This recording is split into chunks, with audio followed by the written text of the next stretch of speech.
Higher secondary आनजादाव Kokrajhar जिल्लानि मादावनो topper मोननो हानानै ओनसोलनाङैनो गोजोननाय लाबोदों गसाइगावनि इलफ्रिजा मुसाहारिया।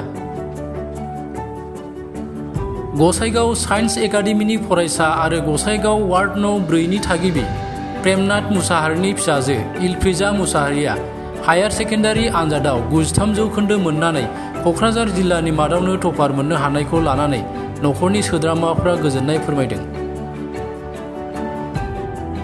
इलफ्रिजा मुसाहारिया फोरमायनाय बादिब्ला क'क्राझार जिल्लानि गेजेरावनो गावदि बेबायदि गोबांसिन नम्बर मोननो हागोन बेबायदि सानाखैमोन।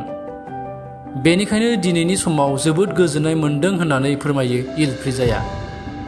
लोगोसे उननि समाव गोजौ सोलोंथाइ लानानै सासे गोजौ थाखोनि अफिसार जानायनि थांखि लादों होननानै फोरमायबावो। इलफ्रिजा मुसाहारिनि थांखि लानाया उननि समाव जाफुंगोनखौ नखरनि सोद्रोमाफोरजों लोगोसे जोंबो हास्थायो। आङो 93% मोनदों। आङो गसाइगाव साइन्स एकाडेमियाव फरायो। डिस्ट्रिक्टआव टपार जादों। मोजां मोनदों आरो माने आङो पार्सेन्टआ एक्सपेक्टेड दंमोन आरो बिदिनो 90 हाउसआव, बाट नाथाय आं सानाखैमोन डिस्ट्रिक्ट टपार आं जागोन। बेखौ निउसखौ मोननानै जोबोर गोजोननाय मोनदों आरो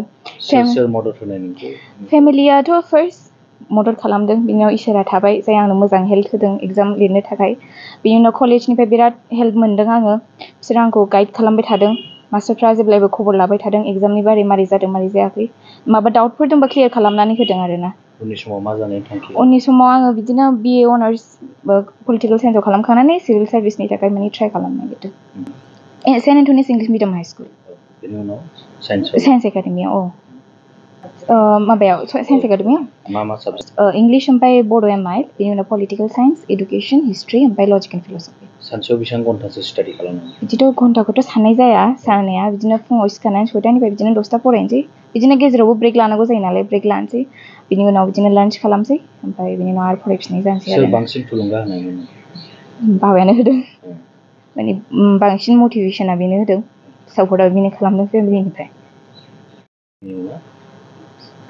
एक्चुअल गामिया आंना अरिजिनेलि कुसुगाव रायखनबारि, खिन्थु आङो दा गसाइगाव टाउनाव 1991 निफ्रायनो थाफैबाय गथ' गथाय फोरोंनो, आरो दा आं बावनो थाथायनाय जाहैबाय। जोंनि फिसाजोआ डिस्ट्रिक्टआव टपार।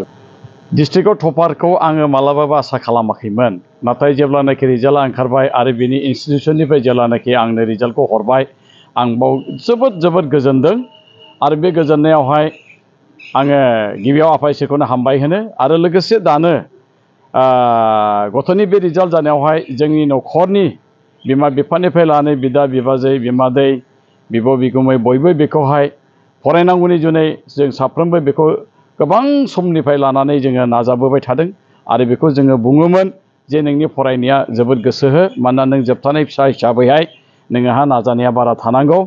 आरो बे रोखोमै बेबो नाजादों, जायनि जुनै आरो इन्सटिटिउसननिफ्राय जेरैबायदि माने स्टुडेन्टखौहाय बिसोरो इनस्टिटिउट लानांगौ, बे रोखोमै बिसोरो खोब मोजां इनस्टिटिउट लानानैहाय गथ'नि रिजाल्ट एबा बिनि फरायनायखौ मोजां जाहोनायनि गुदियाव कलेजाबो मोजां बिहोम गोलैनानै होदों। Gossaigaon science academy. बेसेबां जौखोन्दो मोनदों? बियो 93% मोनदों। आं बेखौनो बुंगोन, माने बिसाजा आरोबाव बेनिफ्राय साबसिन जालांनांगौ। आरो बेजों लोगोसे आंनि बिसाबादि गोबां गथ'फोर दङ, जाय गथ'फ्रानोखि दिनै माने बिमा बिफानि नोजोरनिफ्राय एसे बाहेरायाव थायो, बिसोरो एसे गावसोरखौ माने एसे गोरलै रोखोमै सोलिनानैहाय फराशनाखौ गोसो होआ।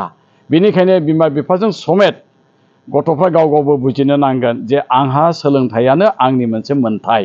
दा बेनिखायनो दानि फैगासिनो थानाय उननि जेनेरेसन गथ'फ्रा दानि जेब्लानाखि रिजाल्टफोर होबाय, बे रिजाल्टफोरखौ एसे माने नाहरनानै गावसिनि नाजानायखौ माने गोख्रैसिन खालामबावोब्ला जोबोद उननि जेनेरेसना आवगायबोनो हागोन होननानै आंहा फोथायनाय दङ। आङो दा बेखौ गथ'खौ क'क्राझार गभर्नमेन्ट कलेजावहायनो पलिटिकेल साइन्सआव मेजर होनानैहाय आङो डिग्रि कमप्लिट खालामनो सानदों उइथ अनार्सजोंहाय। आरो बेनि उनाव आङो बेखौ सिभिल सार्भिसनि जुनैहाय कचिंनि बेबस्था लागोन, हय UPSC बा APSC नि जुनैहाय।